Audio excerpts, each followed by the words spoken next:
আপনাদের সকলকে আবারো আমন্ত্রণ ক্রিমিনাল জাস্টিস প্রোগ্রাম দেখবার জন্য। আমি আজাম কো সলিসিটরস এর প্রিন্সিপাল সলিসিটর শাফিউল আজম এবং আমার সাথে আছেন আমার colleague barrister Lin Townley. The police have seized cash from me. What can be done? যে পুলিশ আমার কাছ থেকে ক্যাশ পাইছে এবং ক্যাশ এটা নিয়ে গেছে, এখন আমি কি করব?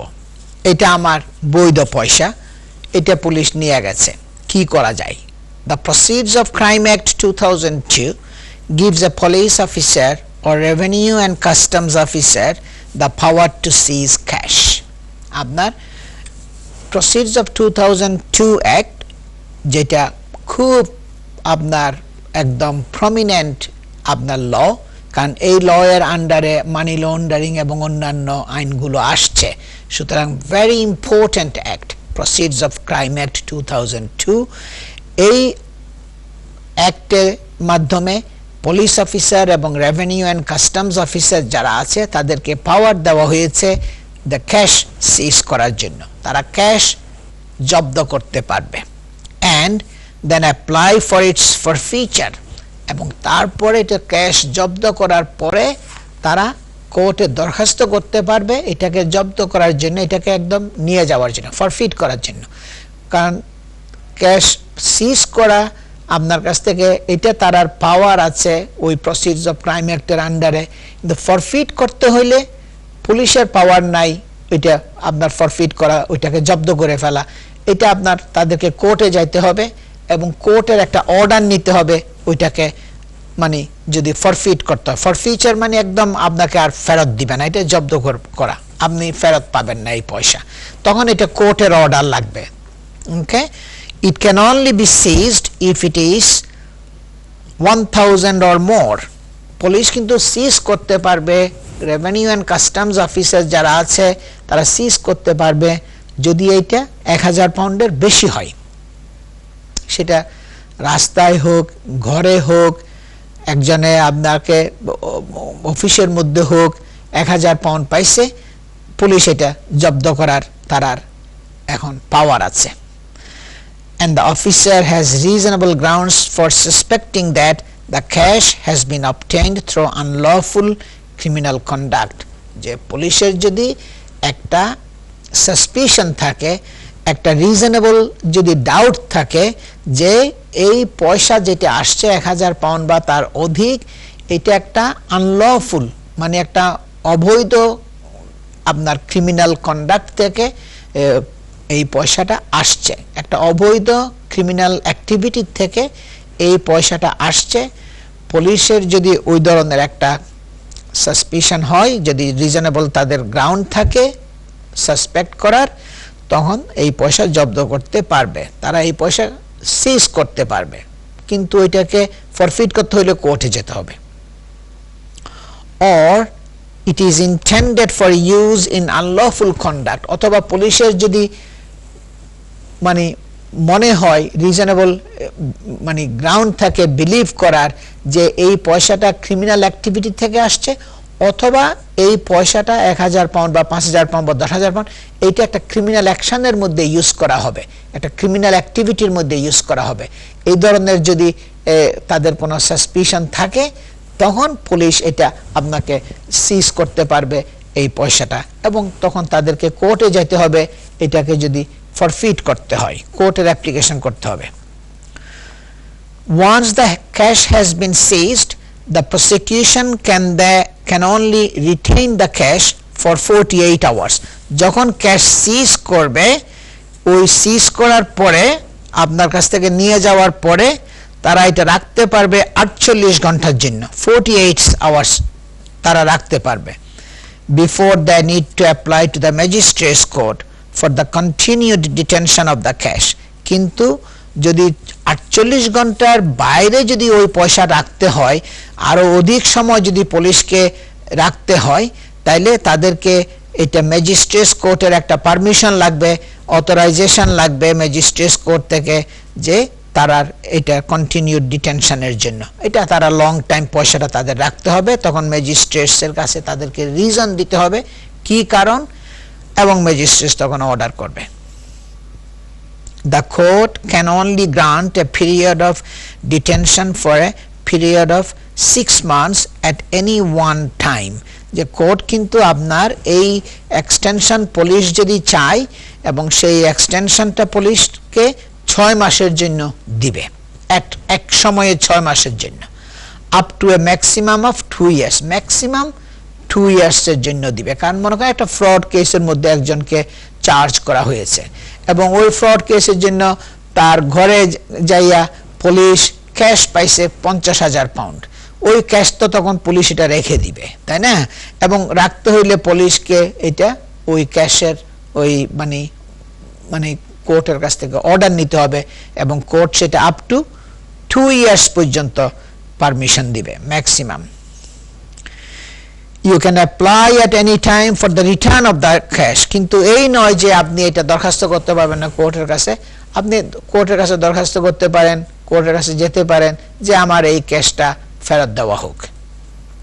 In order for the cash to be forfeited, the prosecution have to show on a balance of probabilities that cash was obtained through unlawful conduct, যে এই পয়সাটা ফরফিট করতে হইলে, তার মানে আমাদের বাংলায় যেটা বলে জব্দ করতে হইলে, পুলিশ যদি এটা রেখে দিতে হয় আর দিবে না, ফেরত দিবে না, তাহলে তাদেরকে যেটা প্রমাণ করতে হবে অন ব্যালেন্স অফ প্রবাবিলিটিস, মানে 50-50, মানে ব্যালেন্স অফ প্রবাবিলিটিস মানে পুলিশকে 51% চান্স দেখাইতে হবে যে এই পয়সাটা আসছে একটা আনলফুল কন্ডাক্ট থেকে, যেটা একটা অবৈধ ক্রিমিনাল অ্যাক্টিভিটি থেকে এই পয়সাটা আসছে, সেটা একটা মানে ব্যালেন্স অফ প্রবাবিলিটিসে আপনার পুলিশকে প্রুভ করতে হবে। In order to cash to be forfeited, the prosecution have to show the balance of probabilities, on balance of probabilities that cash has been obtained through unlawful conduct. Okay, সুতরাং criminal কেসের মধ্যে আপনার normally beyond reasonable doubt, কিন্তু এই cash আপনার যদি four feet করতে হয়, যদি জব্দ করতে হয়, তাহলে পুলিশকে প্রুভ করতে হবে ব্যালেন্স অফ প্রবাবিলিটিস, তার মানে 51%, মানে 50% এর বেশি, or is intended to be used in unlawful conduct. পুলিশকে প্রুভ করতে হবে যে এই পয়সাটা আসছে একটা ক্রিমিনাল অ্যাক্টিভিটি থেকে, অথবা এই পয়সাটা ব্যবহার করা হবে একটা ক্রিমিনাল কন্ডাক্টের মধ্যে।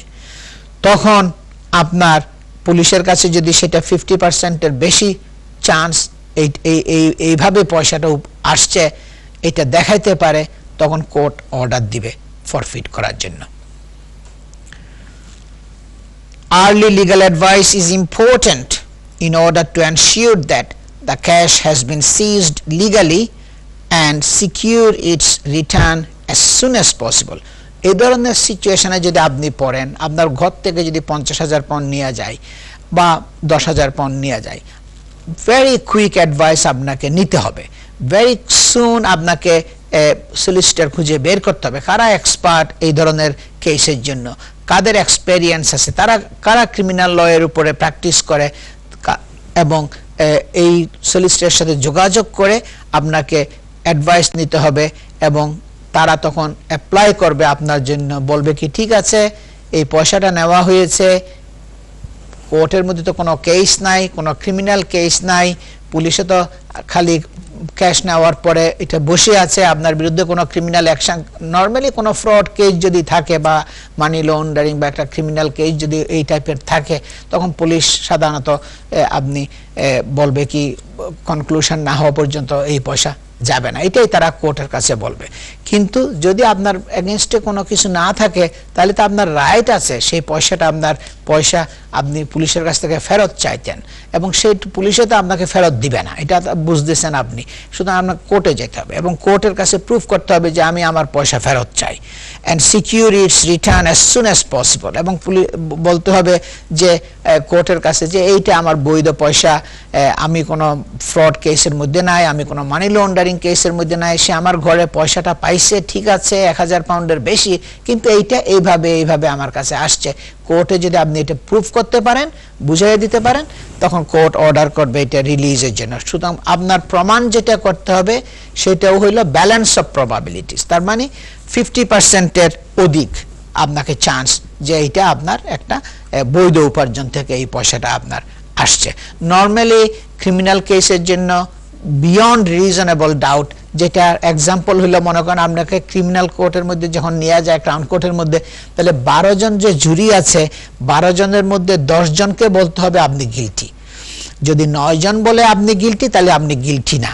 সুতরাং ক্রিমিনাল কেসের মধ্যে 10 জন 12 জন 11 জন এই ধরনের মেম্বারকে, জুরি মেম্বারকে বলতে হবে গিলটি ভার্ডিক্ট দিতে হইলে। সুতরাং ক্যাশ সিজারের ক্ষেত্রে এটাই রকম না, যে আপনি যদি প্রমাণ করতে পারেন মোর দেন 50% পসিবল দ্যাট এই পয়সা আমার বৈধ উপার্জন থেকে আসছে, এই ডকুমেন্ট আমার কাছে আছে, এবং আপনাকে সেটা প্রুফ করতে হবে not beyond reasonable doubt but on balance of probabilities. Okay, I will go back to my colleague Barrister Lynn Townley. দর্শক, Barrister Lynn Townley উনি professor, university teacher, London university law teacher, যারা ব্যারিস্টারি পড়াশোনা করে তাদেরকে পড়ান। উনি বিগত জীবনে ক্রাউন প্রসিকিউটর ছিলেন সিপিএস এর, পুলিশের যে সিপিএস ডিপার্টমেন্ট আছে, উনি অ্যাডভোকেসি ম্যানেজার ছিলেন সিপিএস এর, এবং উনি উইমেন ব্যারিস্টার অ্যাসোসিয়েশন ইউকে এর president. Lynn, we are going back to the same subject again, domestic violence. Yeah, see, in the statistics it says 1 in 4 women and 1 in 6 men, 1 in 4 women and 1 in 6 men will be affected by domestic abuse during their lives. So if you can expand on that statement. Yes, well, clearly it's a very widespread problem indeed, and as we said in the last segment, there's also a considerable number of men who will be a victim of domestic violence as well at some point in their life. So I think a couple of things to take out of this. The stereotype that it's just women who are victims is clearly very wrong. And secondly, if it's as much as a quarter of all women, what this will also mean is that it crosses all classes, all socio-economic backgrounds, and all different ethnic groups, and actually it can be anyone within any strata or sector of society that may be a victim of abuse. What often all of the victims tend to have in common, or can have in common, is that it's hidden. It might be hidden even from close friends and relatives, and therein is the difficulty, and the fact that people want to hide it, and there are a number of reasons for this: shame, embarrassment, cultural reasons, that means that people tend to suffer for a number of years and a number of events of domestic violence before they report anything to an authority or a prosecuting authority like the police, which will finally then possibly be prosecuted. So what it means is that people are suffering on average, and again, these are only very speculative figures, but 40 to 60 events of domestic violence sometimes have been found in some studies, that they will suffer that number of events of violence before they actually report something. And of course, some people will never ever report anything to the authorities, so won't actually even reach the statistics that we have. Yeah. So the domestic violence, like the verbal, mental abuse, psychological abuse, this type of cases likely to be in the magistrate's court, isn't it? It depends what the charge is. It depends whether the charge results in a summary offence or an either way offence. So I suppose overall it will depend on the seriousness of the criminality. So I think what you're talking about, Shafi, is the vast majority of domestic violence cases that are reported and reach courts are charged as an overarching, a common assault, which will cover quite a lot of different kinds of angles of behaviour, and that's by far the most common case of domestic violence that we see. It's common assault, or a number of common assaults are by far the most common. But of course, as you've said, you know, there can be more serious assaults as well. And when the new domestic abuse bill comes in, a lot of offences will be either way. A lot of the offences that will be caught by it will be either way, so could then go to the Crown Court. But it depends at the end of the day on what offence is actually charged. But the domestic abuse bill, what it wants to do, we've talked about domestic abuse as a term being an umbrella term, but that tends to just be, it's a general term. But what the new bill wants to do is to make clear that coercive and controlling behaviour and financial, economic abuse and psychological abuse are actually covered within a new statutory definition of domestic violence, because they're not actually covered in any statutory definition. Most of the definitions to date of domestic violence have been policy driven, but this is to give a statutory force to the definition. Will make things slightly different, but again, it's to give recognition that actually it's not just physical assault, that it's all sorts of other actions around control and coercion and other types of psychological abuse that are put, as it were, on an equal force with actual physical abuse. And again, a lot of this is to be symbolic and to actually show that these are just as damaging in criminal terms as physical abuse, and it's to bring everything onto equal terms, as it were, because there tends to be a belief, a misguided belief, that if it isn't a physical assault, well then it isn't actually an assault and there's no criminality engaged with it. So it's really to start moving the narrative away from the type of view that, you know, unless you're physically assaulted, you're not a victim of abuse. Yeah.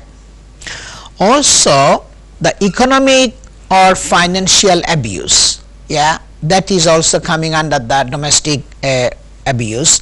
The controlling all the finances, not allowing the wife to see the bank statements and bills, and giving a small allowance for her living, that can also be a problematic. Well, very much so, because that enables a lot of the coercive and controlling behaviour that goes on. And that would be particularly the case where there's also an immigration issue. So if the individual, often the wife, sometimes, of course, you know, it can be the husband or a male partner, can be on the receiving end. If they are dependent for their immigration status in the country on their spouse, then obviously the financial abuse can be even more profound in the effect, because obviously the threat there of actually, you know, of ending the relationship can end someone's you know, immigration status in the country potentially. But also the financial abuse is particularly a difficult issue in those circumstances, because if you have got a certain immigration status and haven't got full immigration status, you're actually dependent, wholly dependent on the spouse if you can't work yourself, because you've no access to public funds. So it's particularly difficult in that situation. But even in situations where there is no immigration issue, obviously, if someone controls another person's finances, they can have control over quite a lot of what they do in their life. So that is why financial abuse in this way is being specifically recognised as a strand of domestic violence, because clearly it's not necessarily something, obviously it's been known before, but not necessarily something that people would have maybe thought of as being an actual act of domestic violence, but clearly finances, you can actually control pretty much every aspect of their life. So this is a recognition of that. And then, of course, it's even greater and more profound if it's linked in with a control over the immigration status as well. Thank you. I think we are out of time now. দর্শক, আজ আমাদের সময় প্রায় শেষ হয়ে গেছে। আজকের প্রোগ্রামটি আবার পুনঃপ্রচার করা হবে, অর্থাৎ রিপিট দেখানো হবে নেক্সট টুইসডে, মঙ্গলবার দিন দুপুর 12:30 থেকে 2টা। তাছাড়া এনটিভি ইউরোপের ফেসবুক এবং ইউটিউব চ্যানেলেও প্রোগ্রামটি আপলোড করা হবে। সবাই ভালো থাকুন, সুস্থ থাকুন এবং সকলের প্রতি আমার শুভকামনা থাকলো। আসসালামু আলাইকুম।